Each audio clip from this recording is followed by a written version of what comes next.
Hey guys, this is going to be part 3rd of chapter 6 of Pride and Prejudice by Jane Austen. First and second parts मैंने already upload कर लिए हैं और chapter 6 के description box में या किसी भी चैप्टर के डिस्क्रिप्शन बॉक्स में आपको उस चैप्टर की एक छोटी सी समरी और एनालिसिस मिलेगा जो आपको रिवीजन टाइम में बहुत हेल्प करेगा। अभी हम पहले इस चैप्टर को फिनिश करेंगे, उसके बाद लास्ट में हम देखेंगे कि पार्ट फर्स्ट, सेकेंड और थर्ड में हमने इस पूरे चैप्टर में क्या पढ़ा। So let's get started with the chapter. Mr Darcy stood near them in silent indignation at such a mode of passing the evening to the exclusion of all conversation, and was too much engrossed by his thoughts to perceive that Sir William Lucas was his neighbor till Sir William thus began। अब इसमें क्या लिखा है कि Mr Darcy जो हैं वो हमने 5 सेकंड में देखा था कि लास्ट में मैरी एक गाना बजा रही है, एक ट्यून बजा रही है जिस पर सब लोग रूम के एंड में डांस कर रहे हैं। उसी एंड में जहाँ पर लोग डांस कर रहे हैं वहाँ पास में मिस्टर डार्सी खड़े हुए हैं, शॉक में, एंगर में। इंडिग्नेशन का मतलब होता है शॉक एंड एंगर, और बस इवनिंग को पास कर रहे हैं किसी भी तरह से, किसी भी तरह के कॉन्वर्जेसन में इंक्लूड नहीं है, एक्सक्लूडेड हैं, यानी कि कभी भी किसी कॉन्वर्जेसन में ये एंगेज होते हुए नज़र नहीं आएंगे, किसी से बात करना पसंद नहीं करते हैं और इतने अपने थॉट्स में इतने खोए हुए हैं, अपने विचारों में इतने मशगूल हैं कि उन्होंने ये नहीं देखा कि सर विलियम लूकस उनके पास खड़े थे। और जब विलियम लूकस खुद ही बोल पड़े, "What a charming amusement for young people this is, Mr. Darcy।" वो बोलते हैं कि कितना चार्मिंग अम्यूज़मेंट है, कितना अच्छा एंटरटेनमेंट है यंग लोगों के लिए Mr Darcy. "There is nothing like dancing after all।" ये डांस की बात कर रहे हैं, बोल रहे हैं कि डांस की तरह तो कुछ हो ही नहीं सकता, बहुत अच्छा अम्यूज़मेंट है। उस टाइम पे इंग्लैंड में क्या होता था कि विमेन को इतनी ज़्यादा मौके नहीं मिलते थे घर से बाहर निकलने के या वो किसी से इंटरेक्ट कर पाए, तो डांसिंग ही एक तरीका था जिससे वो लोग आपस में इंटरेक्ट कर सकते हैं यंग लोग। और वो बोलते हैं कि डांस की तरह तो कुछ नहीं हो सकता, बहुत अच्छा अम्यूज़मेंट है यंग लोगों के लिए Mr Darcy. "I consider it as one of the first refinements of polished society।" और पॉलिश सोसाइटी के लोग भी, उनके लिए एक अच्छा रिफाइनमेंट है dance. "Certainly sir, and it has the advantage also of being in vogue amongst the less polished societies of the world। Every savage can dance।" अब यहाँ पे मिस्टर डार्सी क्या बोल रहे, थोड़ा सा सार्कास्टिक वे में जवाब देते हैं। ये बोलते हैं कि सर्टनली, सही कह रहे हैं आप सर, और आजकल तो इसका एक एडवांटेज ये है कि आजकल तो एक फ़ैशन की तरह हो गया है dance among the less polish societies. यानी कि आपने कहा कि पॉलिश सोसाइटी के लोगों में, लेकिन लेस पॉलिश सोसाइटी के लोग, यानी कि जो इतने अमीर नहीं हैं, इतने वेल ऑफ नहीं हैं, हमारी तरह इतने रिच नहीं हैं, वो भी डांस कर लेते हैं। आजकल तो कोई भी डांस कर लेता है, कोई भी ऐरा गैरा आकर के डांस कर सकता है, एक फ़ैशन की तरह हो गया है dance. Sir William only smiled. इस पर सब सिर्फ स्माइल किए sir William. "Your friend performs delightfully," he continued after a pause on seeing Bingley join the group। अब वो क्या कहते हैं कि मिस्टर बिंगले को देख कर के जब वो किसी ग्रुप को ज्वाइन कर रहे हैं, जो ऑलरेडी डांस कर रहा होगा, उस ग्रुप को डांस करते हुए ज्वाइन करते हैं, तो फिर वो एक स्माइल करते हैं, बट पॉज के बाद फिर बोलते हैं कि तुम्हारा दोस्त तो काफ़ी अच्छा डांस करता है। "And I doubt not that you are an adept in the science yourself, Mr. Darcy।" Adept का मतलब होता है किसी चीज़ में काफ़ी अच्छा होना, स्किलफुल होना। तो वो जब बिंगले के बारे में बात करते हैं कि तुम्हारा दोस्त काफ़ी अच्छा डांस करता है, तो वो बोलते हैं कि इस बात में तो कोई संशय होगा नहीं कि तुम भी काफ़ी अच्छे डांस करते होगे, काफ़ी अच्छे डांसर होंगे मिस्टर डार्सी, तुम्हें भी ये साइंस काफ़ी अच्छे से आता होगा। "You saw me dance at Meryton, I believe sir।" अब इसमें डार्सी क्या कहते हैं कि आपने ज़रूर मुझे मेरिटन में डांस करते हुए देखा होगा सर, मुझे लगता है। "Yes indeed, and received no inconsiderable pleasure from the sight. हाँ, मैंने देखा था और इस बात में कोई संशय नहीं है कि आप बहुत अच्छा डांस करते हैं। उससे देख कर के काफ़ी प्लेजर मिला आपको डांस करते हुए देख कर के। Do you often dance at Saint James's? अब वो ये पूछ रहे हैं कि क्या आप सेंट जेम्स में भी डांस करते हैं। एक रॉयल पैलेस है सेंट जेम्स, जहाँ पे हायर डिग्री के लोग, हायर रैंक के लोग, काफ़ी वेल ऑफ लोग जो है वो डांस करते होंगे। तो वो यही पूछ रहे हैं कि सेंट जेम्स एक रॉयल पैलेस है, तो क्या आप वहाँ पर भी डांस करते हैं? तो मिस्टर डार्सी क्या कहते हैं, नेवर सर, मैं वहाँ डांस नहीं करता। Do you not think it would be a proper compliment to the place? आपको नहीं लगता कि एक तरह का अच्छा कॉम्प्लीमेंट होगा उस जगह के लिए? आप उस जगह के लिए कुछ अच्छा करेंगे, अगर आप वहाँ पे डांस करेंगे तो उस जगह की शोभा और बढ़ेगी। It is the compliment which I never pay to any place if I can avoid it. अब वो क्या कहते हैं मिस्टर डार्सी कि मैं ऐसा किसी भी तरह का कोई कॉम्प्लीमेंट उस जगह को देना नहीं चाहता अगर मैं इस तरह की चीज़ों को अवॉइड कर सकूं। You have a house in town I conclude. अब डांस की बात तो हो गई, अब वो ये बात कर रहे हैं कि अब वो पर्सनल चीज़ों पे आ रहे हैं, सारी बातें वो जानना चाहते हैं मिस्टर डार्सी के बारे में। अब वो पूछ रहे हैं कि क्या आपका एक टाउन में घर भी है? मुझे लगता है मिस्टर डार्सी बोर्ड, उन्होंने कहा कि हाँ मेरा एक घर है टाउन में। कहा नहीं, सिर्फ सिर हिलाया, हामी भरी। I had once had some thought of fixing in town myself for I am fond of superior society. अब वो क्या कहते हैं मिस्टर सर विलियम कि मेरा भी एक थॉट था कि मैं खुद टाउन में कभी शिफ्ट हो जाता या सेटल हो जाता। मैं भी काफ़ी सुपीरियर सोसाइटी के लोगों के साथ उठना बैठना पसंद करता हूँ। हमने देखा है कि सर विलियम लूकस काफ़ी रिच लोगों के साथ उठना बैठना पसंद करते हैं, सुपीरियर सोसाइटी, सुपीरियर रैंक के लोगों के साथ आना जाना पसंद करते हैं। But I did not feel quite certain that the air of London would agree with lady लूकस। अब वो क्या कह रहे हैं, लेकिन मैं इस बात से सर्टन नहीं था, इस बात में श्योर नहीं था कि लंदन की हवा जो है, टाउन का मतलब है लंदन, तो लंदन की हवा जो है वो लेडी लूकस के लिए परफेक्ट होगी। सो वो कभी शिफ्ट नहीं हो पाए, ये कह रहे हैं, कभी सेटल नहीं हो पाए टाउन में, लंदन में। ये मिस्टर डार्सी से वो शेयर कर रहे हैं। He paused in hopes of an answer, और वो थोड़ा रुके ये सोच कर के कि मिस्टर डार्सी किसी भी तरह का कोई जवाब देंगे, वो वेट कर रहे थे किसी जवाब का। But his companion was not disposed to make any. लेकिन हमें पता है मिस्टर डार्सी का नेचर कि वो किसी भी तरह के कॉन्वर्जेसन में ज़्यादा एंगेज नहीं होते हैं, तो वो किसी भी तरह का कोई जवाब देते हुए दिखते नहीं हैं यहाँ पे। And Elizabeth at that instant moving towards them, he was struck with the action of doing a very gallant thing and called out to her। अब यहाँ पे इन सब के बीच में क्या होता है कि वो लोग देखते हैं दोनों कि एलिजाबेथ उनकी तरफ आ रही है, और वो फिर यहाँ पे सर विलियम क्या करते हैं कि बहुत ही बहादुरी का काम करते हैं और एलिजाबेथ को उनकी तरफ बुलाते हैं। My dear Miss Eliza, why are you not dancing. अब वो एलिजाबेथ से पूछ रहे हैं कि तुम डांस क्यों नहीं कर रही हो। Mr. Darcy, you must allow me to present this young lady to you as a very desirable partner। Mr. Darcy, मुझे अलाउ कीजिए कि मैं एक यंग लेडी को आपके लिए प्रेजेंट करूं, एक बहुत ही अच्छी डिज़ायरेबल पार्टनर है, आप इनके साथ डांस करिए। You cannot refuse to dance, I am sure, when so much beauty is before you। आप मना नहीं कर सकते अगर आपके सामने इतनी खूबसूरत कोई खड़ा है, खूबसूरत लेडी जो खड़ी है, इतनी सारी ब्यूटी अगर आपके सामने है, तो आप डांस करने के लिए मना नहीं करेंगे मुझे लगता है।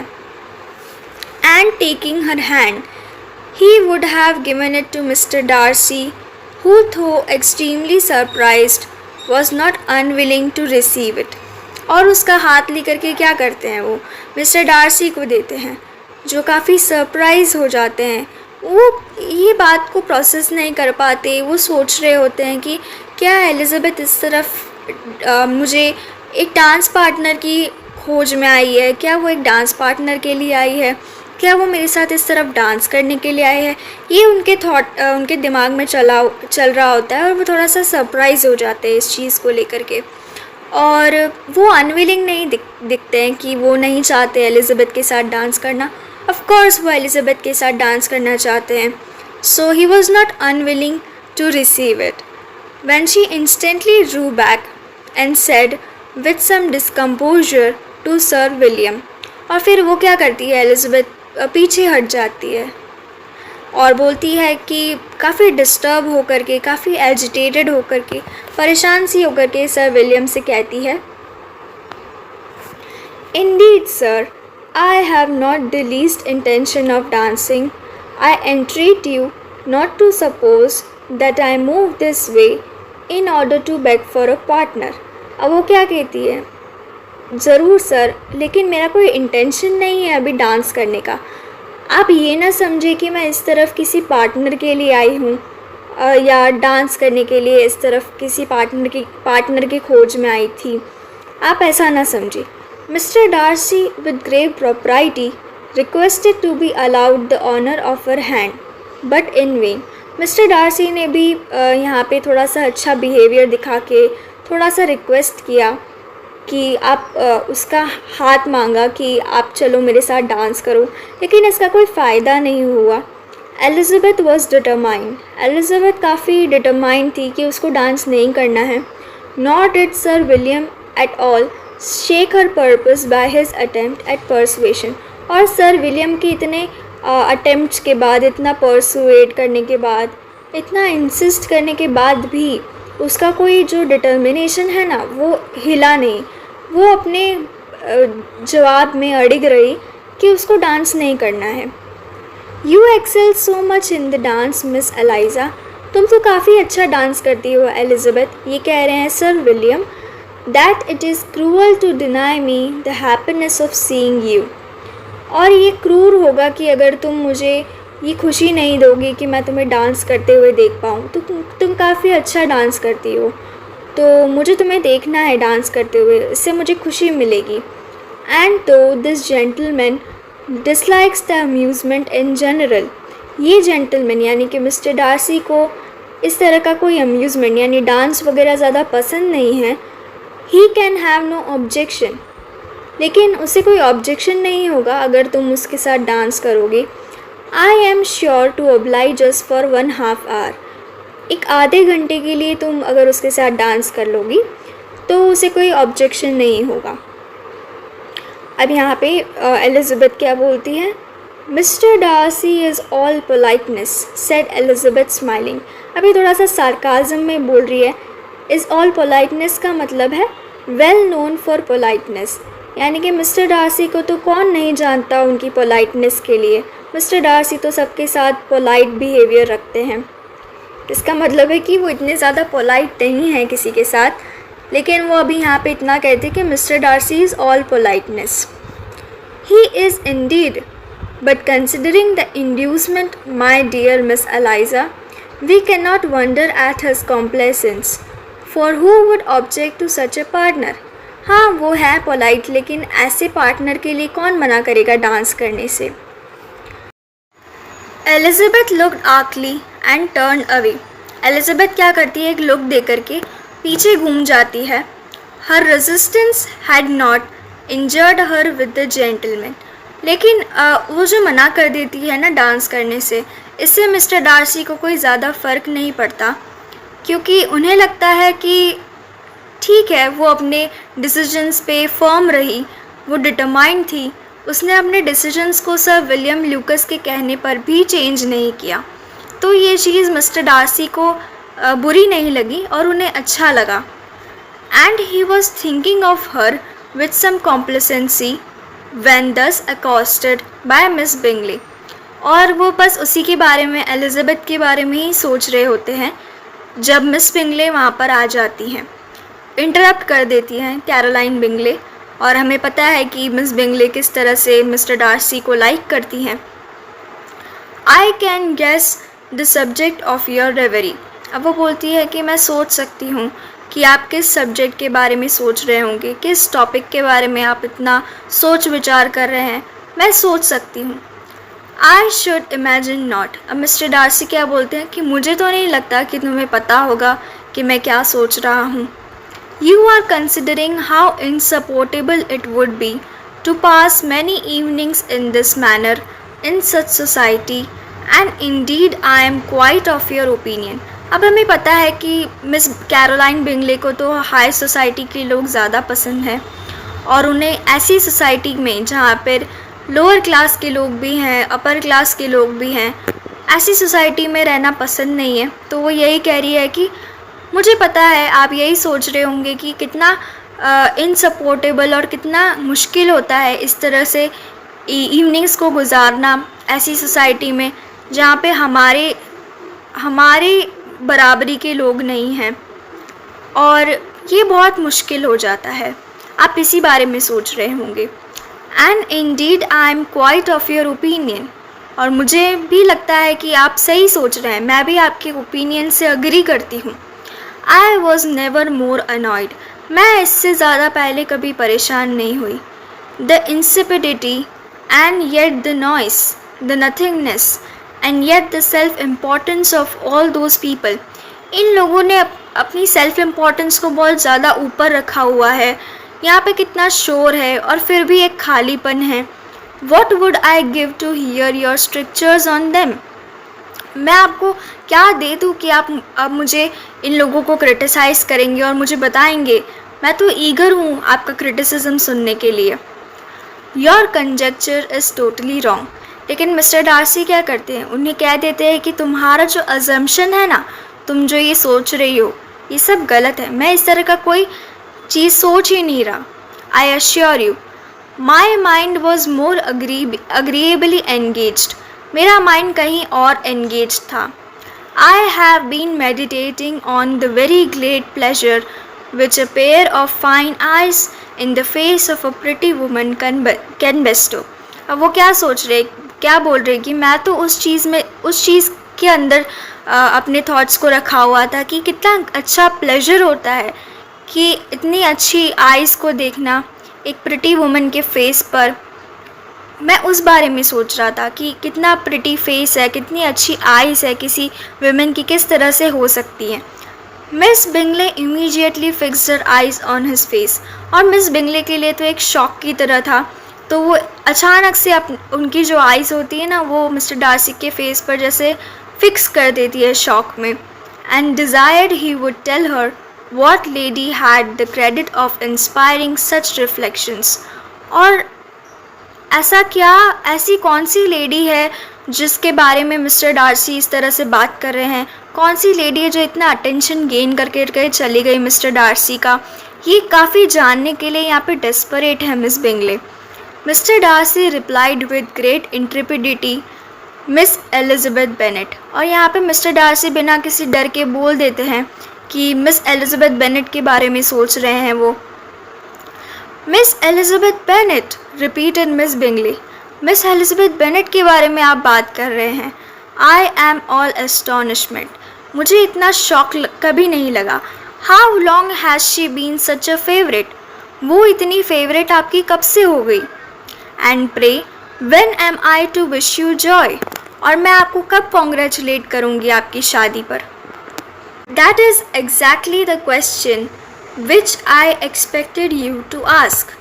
मैं तुमसे इसी तरह के किसी सवाल की उम्मीद रख रहा था। A lady's imagination is very rapid। एक लेडी की जो इमेजिनेशन होती है, जो सोचने की क्षमता होती है ना, वो काफ़ी जल्दी सोच लेती है। It jumps from admiration to love। पहले तो किसी व्यक्ति को पसंद कर लिया तो सोचती है कि उससे प्यार हो गया। From love to matrimony in a moment. और फिर प्यार हो गया तो शादी करने का सोचती है एक ही झटके में। तो किसी को पसंद करते हैं इसका मतलब ये नहीं कि उससे प्यार करते हैं या उससे शादी करना चाहते हैं। I knew you would be wishing me Joy. और मुझे पता था कि तुम इस तरह का कोई कॉन्ग्रेचुलेट करने के लिए मुझे विश करोगी। ने if you are serious about it I shall consider the matter is absolutely settled। नहीं, अगर आप सीरियस है इस बारे में, तो मुझे लगता है कि ये मैटर तो सेटल्ड है। You will be having a charming mother in law Indeed. अब वो क्या कह रही है मिस बिंगले, थोड़ा सा सरकाज़म में कह रही है कि तुम्हारी तो बहुत चार्मिंग मदर इन लॉ होगी। चार्मिंग नहीं है, थोड़ी सी अनोइंग है मिसेस बेनेट, और वो इसी वजह से यहाँ पे चार्मिंग वर्ड यूज़ कर रही हैं। And of course she will always be at Pemberley with you. अब वो कह रही है कि हाँ, उन्हें तो रिच लोगों से काफ़ी लगाव है, तो तुम्हारे घर पेम्बरली में ही वो हमेशा सेटल हो जाएंगी। अगर तुम शादी कर लेते हो एलिज़ाबेथ के साथ, वो तुम्हारे साथ ही तुम्हारे घर पेम्बरली में रहने आ जाएंगी। He listen to her with perfect indifference. और सिर्फ मिस्टर डार्सी उसको सुनते रहे और कुछ जवाब नहीं दिया उन्होंने। While she chose to entertain herself in this manner. और वो खुद को इसी तरह से एंटरटेन करती रही, इस तरह के बातें कर कर के। And as his composure convinced her that all was safe, her wit flowed long. और उसको जब लगा कि मिस्टर डार्सी किसी भी तरह का कोई रिमार्क नहीं दे रहे या गुस्से में नहीं है, तो वो फिर और बात करती चली गई आगे और कंटिन्यू करती रही अपना जो भी रिमार्क्स देना है उसको, सोसाइटी के लोगों के बारे में या फिर एलिज़ाबेथ या उसकी मदर के बारे में। तो वो बात करती चली गई। सो हमारा चैप्टर 6 यहाँ पे फिनिश हो गया है। हमने पार्ट फर्स्ट में ये देखा था कि एक कॉन्वर्जेसन चल रही थी एलिज़ाबेथ और शार्लेट के बीच में, जिसमें शार्लेट एक थोड़ा सा कंसर्न शो करती है रिगार्डिंग जेन, जो अपनी फीलिंग्स को मिस्टर बिंगले की तरफ इतना एक्सप्रेस नहीं करती है खुल कर के, और वो उसके लिए एक प्रॉब्लम खड़ी ना करती। सेकेंड पार्ट में हमने देखा था कि एलिज़ाबेथ एक पियानो बजाती है और उसके बाद मैरी एक पियानो बजाती है और एक कॉर्नर में एक रूम के एंड में सब लोग डांस कर रहे होते हैं। थर्ड पार्ट में हमने ये देखा कि विलियम लूकस और मिस्टर डार्सी के बीच में कॉन्वर्जेसन हो रही होती है, जिसमें फिर एलिज़ाबेथ उस तरफ आती है। तो सर लूकस को लगता है कि वो डांस पार्टनर के लिए आई है और वो ऑफ़र करते हैं उनका हाथ मिस्टर डार्सी को, लेकिन वो पीछे हट जाती है और डिक्लाइन कर देती है, जिससे मिस्टर डार्सी को ज़्यादा फ़र्क नहीं पड़ता, उन्हें बुरा नहीं लगता, क्योंकि उन्हें लगता है कि वो अपने डिसीजंस पर फर्म रही, ये उसके लिए अच्छा है और मिस्टर डार्सी को कोई प्रॉब्लम नहीं होती है इस चीज़ से। फिर वो उसी एलिज़ाबेथ के बारे में और ज़्यादा सोच रहे होते हैं। उस वक्त कैरोलाइन बिंगले उधर आ जाती हैं और वो सोसाइटी के लोगों के बारे में कुछ बात करती हैं कि इतने रिच नहीं है हमारी तरह, और ऐसे सोसाइटी में ऐसी पार्टीज़ में टाइम स्पेंड करना कितना मुश्किल हो जाता है, आप यही सोच रहे हैं ना। जिस पर मिस्टर डार्सी बोलते हैं कि नहीं, वो एलिज़ाबेथ के बारे में सोच रहे हैं। जिस पर जो कैरोलाइन बिंगले है वो बोलती हैं कि ठीक है, तो आप मुझे बता दीजिए कि मैं आपकी शादी पर आपको कॉन्ग्रेचुलेट कब करूं। जिस पर मिस्टर डार्सी ये सेंटेंस बोलते हैं कि एक लेडी की इमेजिनेशन बहुत रैपिड होती है, प्यार में चली जाती है, फिर प्यार से शादी पे चली जाती है। तो ये सेंटेंस बहुत इम्पॉर्टेंट है एग्ज़ाम पॉइंट ऑफ व्यू से। और फिर वो थोड़ा सा क्रिटिसाइज़ करती है एलिज़ाबेथ की मदर को। वो बोलती है कि तुम्हारी तो बड़ी चार्मिंग मदर इन लॉ होंगी, थोड़ा सार्कास्टिक वे में बोलती हैं, जो तुम्हारे साथ पेम्बरली में तुम्हारे घर पे ही रहना चाहेंगी। और फिर उसे लगता है कि जब मिस्टर डार्सी किसी भी तरह का कोई रिप्लाई नहीं दे रहे हैं या गुस्से की नज़रों से नहीं देख रहे या कुछ भी उनके चेहरे पर कोई एक्सप्रेशन नहीं नज़र आते, तो वो फिर और बोलती चली जाती है। तो यही होता है इस चैप्टर 6 में ऑल ओवर।